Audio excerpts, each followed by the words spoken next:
Hello and welcome to No First Physics, where we come straight to the point immediately.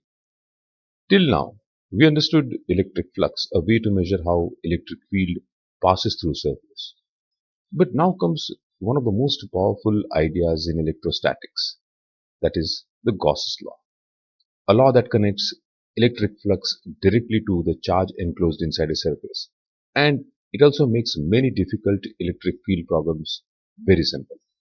So in this video, let's understand the statement, the meaning and the physical interpretation of Gauss's law.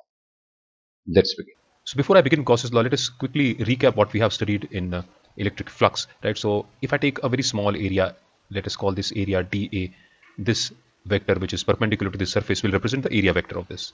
And if the electric field direction is this, making an angle theta over here, then we know that the electric flux through this area phi is given by E dA cos theta. And in terms of vector, this will become the scalar product of E dot dA. So this would be, in fact, I should call this d phi because we have taken a very small area. So d phi is E dot dA. And therefore, if I want to find out the total flux, I will integrate d phi, and that would be integration of E dot dA. So this equation gives us the magnitude of the electric flux. And we also studied that if E is constant, then we can take out E outside and do integration of dA. Right, with this background of electric flux, now let us try to look at Gauss's law. What Gauss's law does is it gives us a very simple way of finding out electric flux. So let us begin with the statement of Gauss's law. It says that the flux, or I should say the net flux phi through a given area, given closed area. That means the area which is enclosed by a three-dimensional body. The net flux through a given closed area is 1 upon epsilon times the net charge enclosed by the surface. So Gauss's law tells us that the net flux phi through a given closed area, please note this is for closed area, that means a three-dimensional body, is 1 upon epsilon times the net charge enclosed by the surface. So phi is given by the net charge inside, so the Q inside, I will write it as Q inside that enclosed area divided by epsilon naught. So if I know Q inside, the net charge inside an closed area, then I can easily find out the flux. So the benefit of this is that I don't have to do this integration. I can, knowing simply the value of Q, I can find out the flux. We can also write this phi is equal to Q inside upon epsilon naught as integration of E dot dA. And put a circle to indicate we are talking of a closed area. So this is the equation for finding out flux, and this part is what is known as the Gauss's law or Gauss's theorem. Phi is equal to Q inside upon epsilon naught. Let us try to understand how we have obtained this equation. So let me take charge plus Q, and this is plus charge Q, and I'll take a spherical surface around it. So let us take a spherical surface around it. So let me take a spherical surface around this, and this is the spherical surface around it, and this radius is, let us say, R. So if I want to find out the flux of this, what I generally do is I take up a small area over here on the surface of the sphere. Let us say this is the direction of the area vector dA perpendicular to this, and the direction of the electric field, because we have a positive charge over here, will also be along this line. So this will be the direction of E, because we know that the electric field vector is from the positive charge away from the positive charge. So this is the direction of the electric field vector, same as the direction of area vector. So for this area dA, I can find out d phi is equal to E into dA into cos theta. Since both of them are in the same line, therefore theta will be equal to 0. So E dA cos 0. Cos 0 is 1, so E into dA. So this is d phi for this particular small area that I have taken on the surface of the sphere. Now I can take up another area, let us say small area dA over here, and I will get the same result because dA will act perpendicular to this. The direction of the electric field is also in the same direction. This is E, this is dA. Both of them are in the same line, so theta will be 0. And even for this surface, small surface, I'll get d phi is equal to E dA. And if I want to find out likewise the total flux, then I'll have to add up for all these small areas. There will be an area over here, there will be an area over here. So if I find out the flux for all these small areas, I'll get the total flux. So phi will be equal to integration of d phi, which is integration of dA. Now, since this charge is positive, the electric field value will be same at all points. Whether I take the area over here, the electric field vector will be in the same direction like this, and its magnitude will be same, E. So E is same at all the points on the surface of the sphere, because E depends upon the charge and the distance. The charge is same for all these points, and the distance is also same for all the points. Right? If you remember, E is given by kq by r square, where k is 1 upon 4 pi epsilon naught. Q is same for all the areas and r is also same for all the areas. So E is same for all the areas. Therefore, I can take out E common over here. So E integration of dA. Therefore, phi will be equal to integration of E into integration of dA.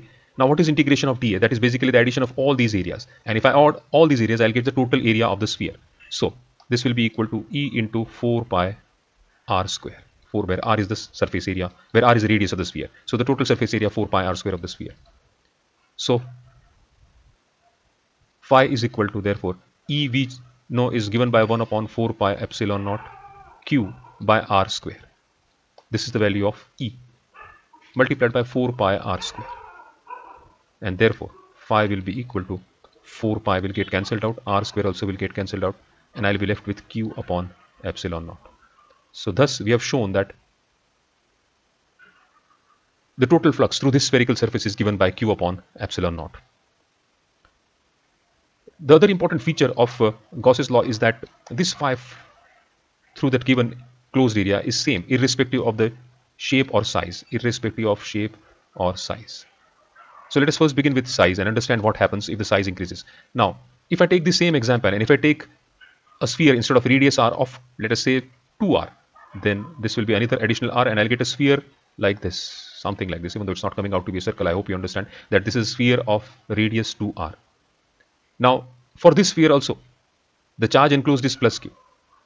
And we know that in this equation you have q and you have epsilon naught. You don't have r anywhere in this equation. So that also indicates to us that phi depends only on the charge q. It doesn't depend upon the size. And even if you do a calculation the way we did earlier, we will get phi is equal to E integration dA. So E will be 1 upon 4 pi epsilon naught into q. Now it is radius is 2r, so it will be 2r square. Integration of dA will be the total area of the sphere, which will be 4 pi 2r square now. And therefore again 4 pi will get cancelled out, 2r square will get cancelled out, and we will be left with q upon epsilon. So phi does not depend upon the size of the object, it only depends upon q. Also, it does not depend upon the shape of the object. What we mean by that is, supposing instead of a sphere, if we take a cube, let us say we take a cube like this, and there is a charge q here kept in the center over here, q charge. Now again in this equation that we obtained phi is q upon epsilon naught. So there is no dimension over here of the length of the cube or the surface area of the cube or anything. Therefore, we can very clearly see over here that the phi over here for this, even this surface will be q on epsilon 0. Even if I take a cone, for example, if q is the charge inside, phi will be q upon epsilon naught, because in this equation there is no factor which is talking about the dimensions, the length, breadth, height or radius of the object. Therefore, phi does not depend upon shape or size of the object. So that's an important thing that we should keep in mind in relation to Gauss's law. So what is the benefit of Gauss's law? The benefit is that we don't have to do any of this integration. You have to simply find out the charge enclosed in that object, and that will, please remember that it is the net charge. So if you have a closed surface like a sphere and you have plus q charge and let us say minus q by 2 charge, then the net charge inside is plus q by 2. So the phi will be equal to q upon 2 epsilon naught, q by 2, because the net charge inside is q by 2. So you have to always take the net charge inside the object. Right. With this, I have given you a brief introduction to Gauss's law, and in the next video we will look at some other aspects of Gauss's law, like what is a Gaussian surface and how the value changes when there are more charges or less charges inside the surface. Thank you. So that was Gauss's law, a remarkably simple relation between charge and electric flux. But to actually use Gauss's law effectively, we need a very special kind of imaginary surface called a Gaussian surface. And that is exactly what we will explore in the next video. So if you liked this video, if it helped you, please subscribe to Know First Physics, where we keep on trying to make physics very, very simple. And Please don't miss out on watching my next video on Gaussian surface. Thank you.